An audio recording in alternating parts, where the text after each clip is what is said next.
All right, folks, what is going on? This is episode 370 of the First and Frame Rate Show.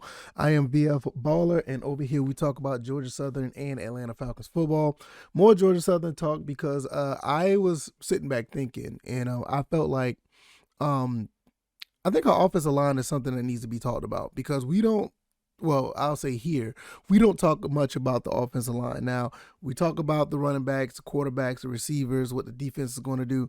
We haven't talked much about the offensive line, so I want to, give myself give myself a little bit of a, education on the offensive line and give a early evaluation of what we have in the trenches. So that's going to be really interesting, I feel, today to talk about because we don't give these guys much credit.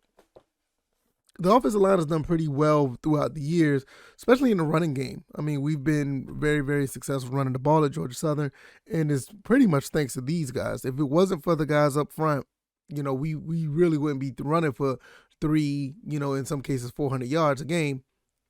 But with this new coaching staff coming in and the new offensive line coach, you could ask the question: is it the weakness or one of the weakest link on our team? I'm not really sure if that's the case, but we're really going to look into it. If this is your first time here, welcome. This is, like I said, this is the First and Frame Rate Show. If you want to watch on YouTube and Rumble, the links are down in the description. If you're already watching on those platforms, I appreciate it. Also, if you want to listen at your leisure, I am on Anchor, Stitcher, Spotify, Apple, and Google Podcasts. So you can listen at your leisure, subscribe to any of those avenues. And, whenever you get ready, you can listen to any of the episodes we have available. You can be your own program director. You can listen at any time you want to. Also, I want to thank everyone who's been coming through, watching and or listening to the show. You guys are great, and I cannot thank you guys enough. One thing before I get into this, like I said, we do talk about Atlanta Falcons football over here, and there's been reports that Desmond Ridder is picking up the offense for the Falcons. I'm kind of not surprised at that because I think Desmond Ridder is extremely intelligent and highly underrated as a quarterback. I think the Falcons probably got a first round pick in the third round with Desmond Ridder, but like I said, that's a whole nother story for another day. And we were going to get back into the Georgia Southern Eagles. All right, like I said, the Georgia Southern Eagles, the offensive line has always been one of the strongest points of the Eagles. It's always been one of the strongest points. One thing that is kind of like a hindrance to the offensive line that it's been a running. It's been a run blocking offensive line. Obviously, I mean, if you know anything about Georgia Southern, you know that we like to run the ball like crazy. Now with Coach Clay Helton's coming in, and Clay Helton is trying to throw the ball more, there's a lot of questions to try to say, like, all right, are these guys going to be able to transition to be more of a pass balance or a pass heavy team? Because a lot of the guys, especially like Langmeyer and Miller, which are pretty much the veterans on the offensive line, we have others, but those two guys, in my opinion, stick out. Are they going to be the guys that are actually going to be able to transition and help the other guys transition over to, being more of a pass blocking offensive line, have more pass blocking schemes? It's something to think about. Because, like I said, years and years, and these guys have been on the team for a few years. That's pretty much what we've been doing. I think we're going to be okay for the most part. I don't think it's going to be an issue to where we're going to have like an abysmal offensive line. Will we have some growing pains? Maybe. But it's yet to be seen. When you have a guy like Logan Langmeyer, and a guy who came from Jacksonville State before their program went down, he transferred up to Georgia Southern. And immediately when I knew he transferred to Georgia Southern, I knew he was going to have somebody special. I know he was going to have somebody pretty good. So I'm going to spotlight Langmeyer, and I'm going to give a little bit of love to Brian Miller. We're going to also talk about the coach, the offensive line coach as well. So when he came up to Georgia Southern, played all 13 games in 2020 and 2021, he started as well. So I thought that was pretty neat that you transfer from one place to another and start right away. Done a pretty good job of doing that.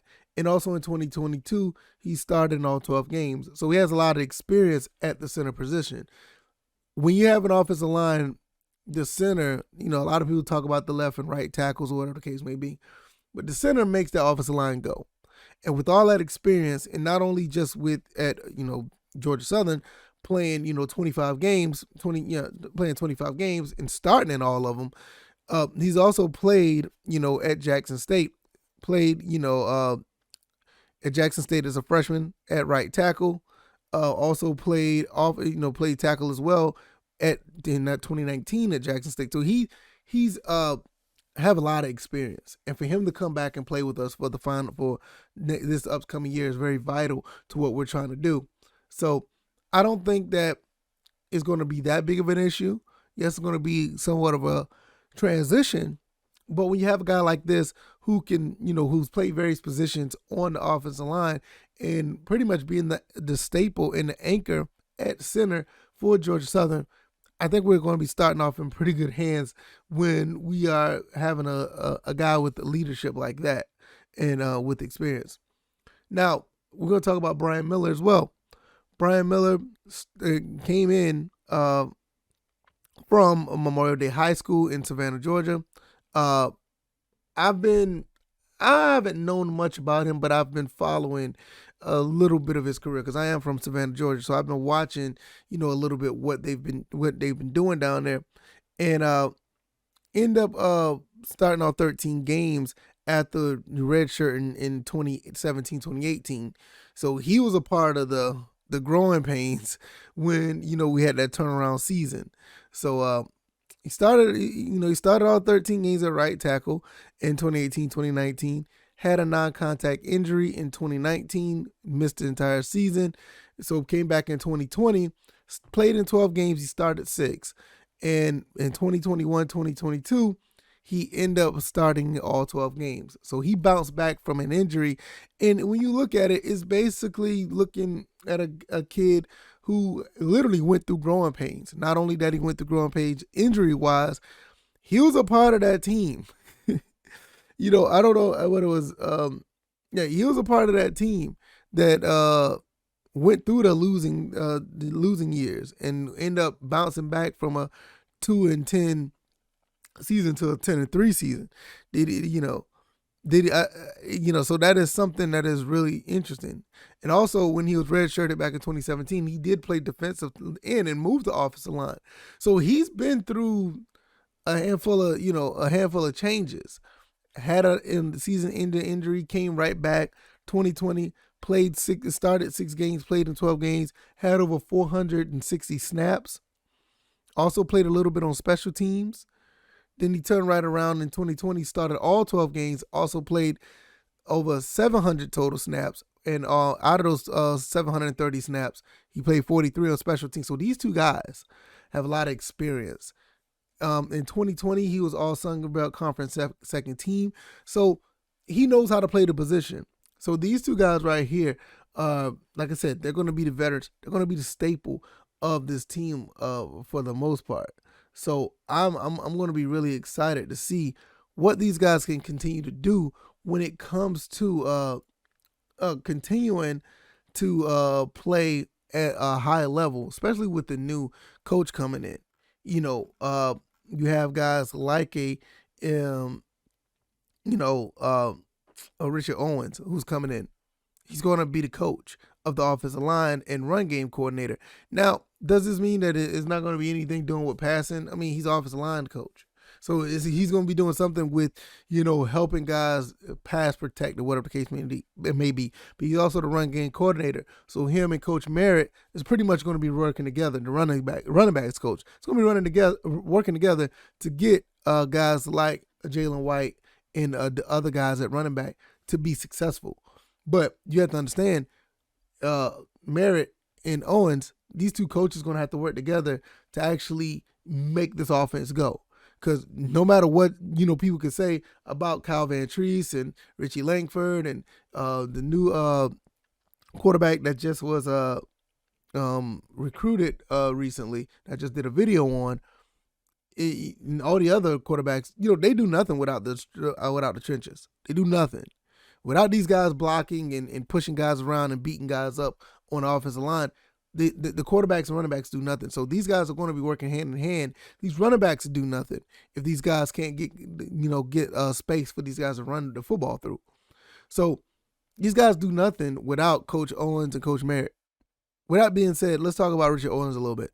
Coach Owens came from UAB. One thing about that is UAB has done a pretty good job at offensive line. In 2020, he helped the Blazers get to the West Division title and the second Conference USA championship in 3-year span. The Blazers offensive line had a tremendous season led by first team all-conference selections, Sidney Wells and Ragland. So he knows how to coach offensive linemen.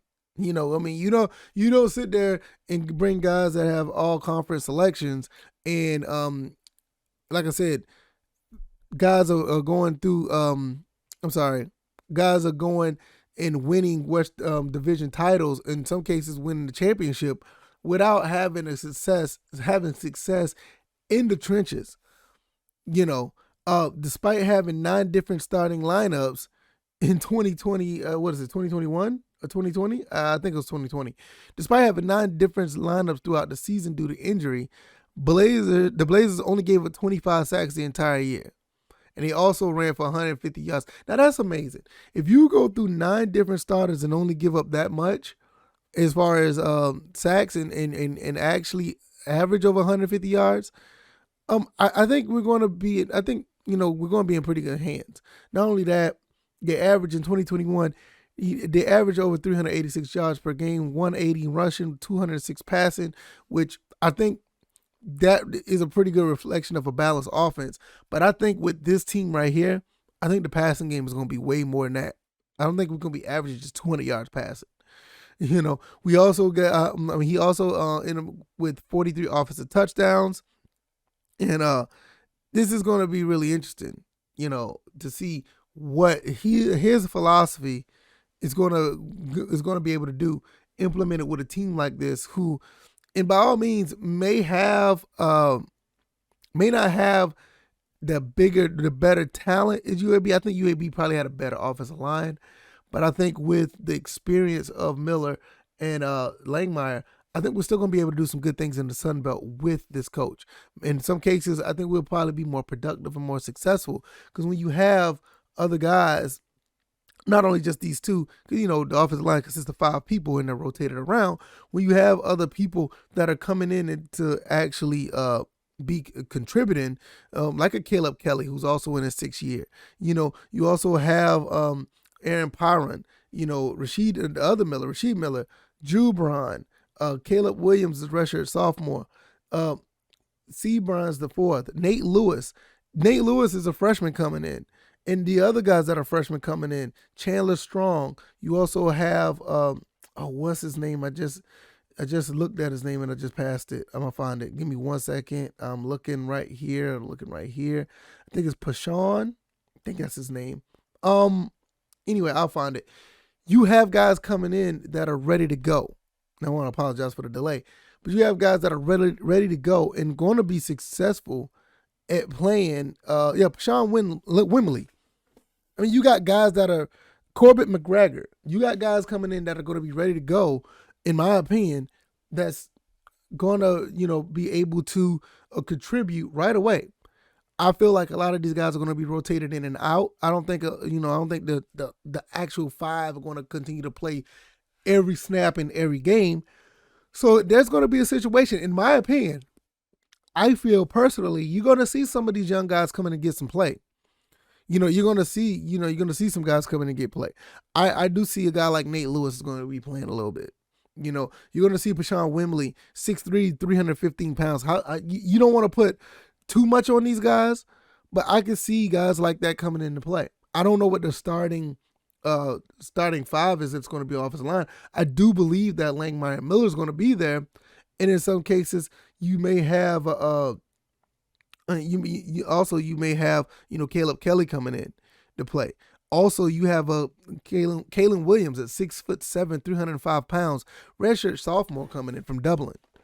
We're gonna have guys here that's gonna be you're gonna have guys here that's gonna be able to push some guys around. And on top of that, before I leave, before I get out of here, I want to say this: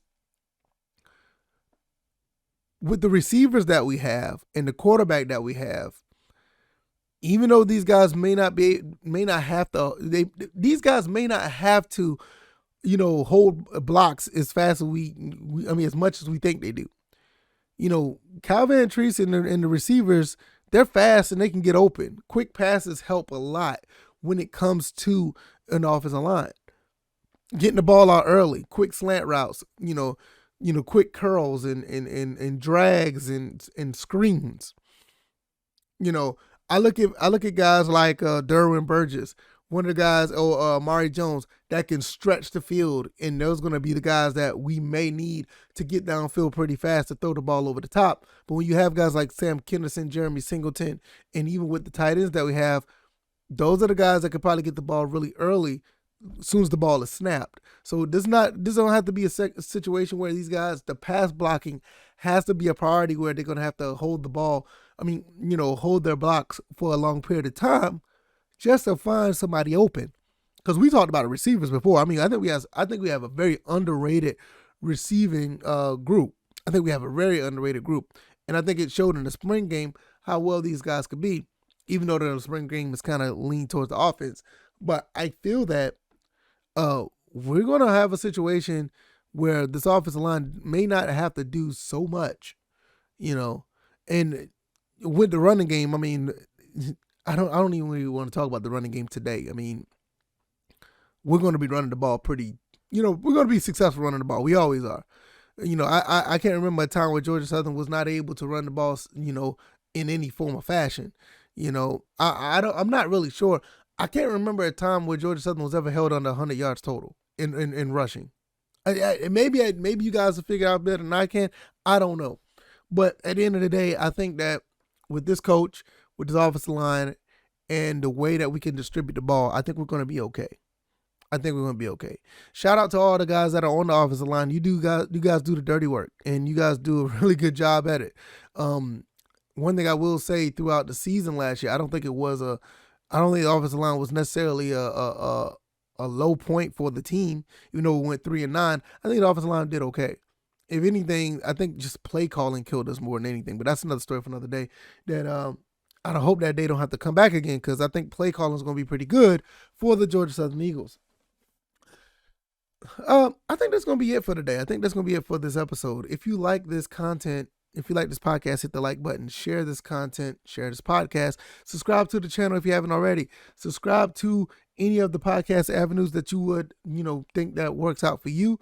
I recommend, subscribing to more than one, because there's some times where one avenue may go down. Like I had an instance a while back where the YouTube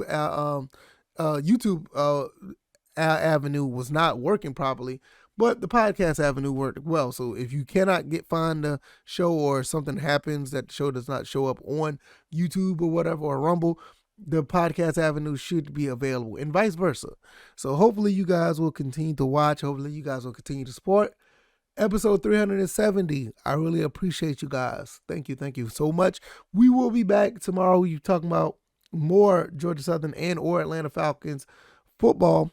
I thank you guys a lot. Thank you guys. We are growing. We are moving right along in the subscriber count and everything else under that umbrella. All right, y'all. Y'all guys take it easy. You guys be blessed. Peace.